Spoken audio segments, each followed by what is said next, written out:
We all love to travel, right? That feeling of getting out there, exploring new places, and connecting with the world, it's incredible. But what if I told you there's a hidden side to our adventures? A cost that we don't always see? Let's dig into that. Okay, so what are we talking about here? Take a look at this number, 8%. At first glance, maybe it doesn't sound like a lot, but that is the slice of all global greenhouse gas emissions that comes just from tourism.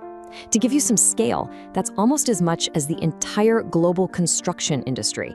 It's a huge footprint, from the planes we take to the hotels we stay in. So this really forces us to ask a pretty tough question, doesn't it? Is our passion for exploring the world actually hurting it? It's definitely complicated, but that's exactly what we're going to unpack today.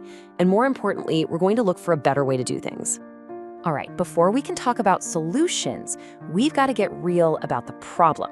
Let's peel back that glossy postcard image of travel and see what's really going on behind the scenes. And look, this goes way beyond just carbon emissions from planes. We're talking about real, on-the-ground impacts. Things like natural habitats being cleared for massive resorts, or wildlife getting disturbed. Our oceans are filling up with plastic waste from tourism, and in some places, local communities are even running low on essentials like water because of the demand from travelers. It's a problem with a lot of different pieces. Okay, but it's not all doom and gloom, I promise. There's actually some really good news here. A really powerful and positive alternative is starting to take hold. It's called green travel, and it's all about finding a way to see the world without wrecking it.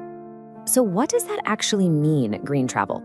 You might also hear it called sustainable or responsible travel, and it's way more than just, reusing your towel at the hotel. It's a whole shift in mindset. It's about actively making choices to lessen our negative impact and, this is the cool part, maybe even leave a place a little better than we found it, for the environment, for the local people, and for their economy. The whole idea is built on this really smart concept called the triple bottom line. The easiest way to think about it is like a three-legged stool. You've got the environmental leg, that's about protecting the planet. You've got the social leg, that's about respecting people and their culture. And then you have the economic leg, making sure our tourist dollars actually help the local community. If you take away any one of those legs, well, the whole thing just collapses. Okay, so that's the theory.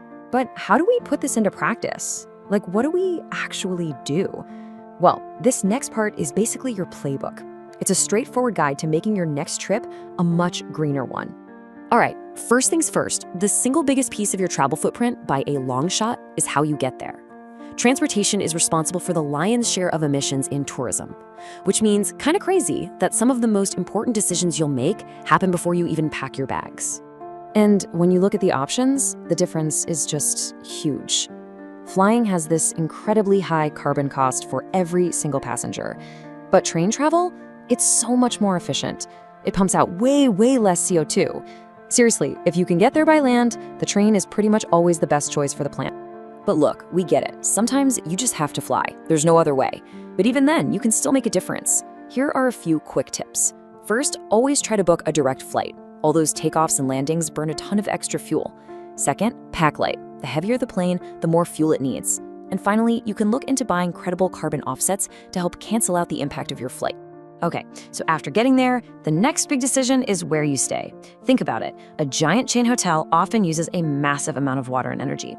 Plus, a lot of the money you spend there can leak out of the community. It goes to a corporate headquarters somewhere else. But a local guest house? It's usually got a way smaller footprint, and your money goes directly to the local people. It's a win-win. So how can you spot the good places? Here's a little checklist to keep in mind.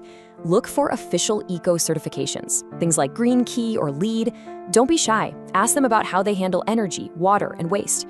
And a really big one, see if they make a point of hiring local staff. These are all really good signs, total green flags, that you found a place that actually cares. I love this quote. It's such a powerful reminder that once we've arrived, everything we do matters. All those small, seemingly harmless actions can create these ripple effects throughout the ecosystem that we might not even be aware of. And this is where something called the leave no trace principles are so important. It's basically the golden rule for being outdoors. It means staying on the trails so you don't damage anything. It means never feeding the wildlife. It messes with their natural instincts. The whole point is to leave a place just as beautiful as you found it. Oh, and a really important one, steer clear of any tourist attractions that exploit animals, like elephant riding. That's a huge no-no. You can also fight a ton of pollution just with what you pack. It's like a zero-waste travel kit. Super simple stuff. A reusable water bottle, a cloth bag for any shopping you do, maybe some reusable utensils. Just those few things can stop a mountain of single-use plastic from ever being used. It's so easy and makes such a big difference. All right, let's kick it up a notch. Because green travel isn't just about damage control, right? It's not just about doing less bad. It's about actively doing good. It's about making our travel a positive force that actually helps build up the places we visit. Remember that economic leakage we talked about? Well, here's how you stop it. It's simple. Be intentional with your money. Eat at local restaurants. Buy souvenirs from local artisans. Hire local guides. When you do that, you're making sure your cash goes straight into the pockets of the people who actually live there. And this ties right back to that social pillar of the three-legged stool. At the end of the day, we're guests in someone else's home. And being a good guest is easy. Learn a couple of basic words like hello and thank you. Be mindful of how you dress. And always, always ask before you take a picture of someone. These are small things, but they show a world of respect. So, as we start to pull this all together, I want to reframe the whole conversation. A lot of people hear green travel and think it's about sacrifice, about what you can't do. But that's not it at all. It's actually about upgrading your whole trip. And if there's one thing to take away from all this, it's this. Green travel isn't a limitation, it's just better travel. It's not about restrictions. It's about finding a deeper, more authentic way to connect with the world. You end up having better experiences, not fewer. Really, it all boils down to just being a little more conscious, a little more mindful. It's about making choices that feel right, that align with our values.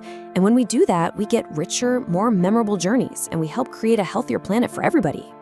So the next time you're dreaming up that next big adventure, just remember, every booking, every purchase, every little decision is a choice. You really do have the power to make your travel a force for good. So the only question left is, what kind of impact are you going to make?